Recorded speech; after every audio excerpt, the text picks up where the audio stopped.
నీ తప్పు లేకున్నా నిన్ను ఎవరు బాధ పెట్టినా, నీకు ప్రతీకారం తీర్చుకోవడం చేతకాకపోయినా కాలం తప్పక శిక్షిస్తుంది. వస్తే రాని ఎంత పెద్ద కష్టం వచ్చినా చావు కంటే చిన్నదే కదా.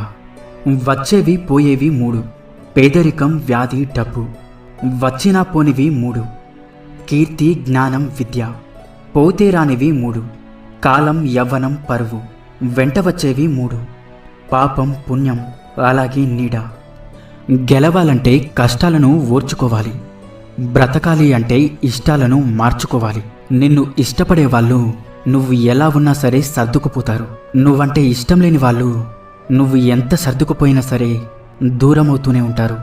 అలాంటి వాళ్ళ గురించి ఆలోచించి నీ సమయాన్ని వృధా చేసుకోకు. నీ మనసుని బాధ పెట్టుకోకుండా ముందుకు వెళ్ళు. విజయం నీ కళ్ళ ముందుంటుంది. కష్టపడే దానిలో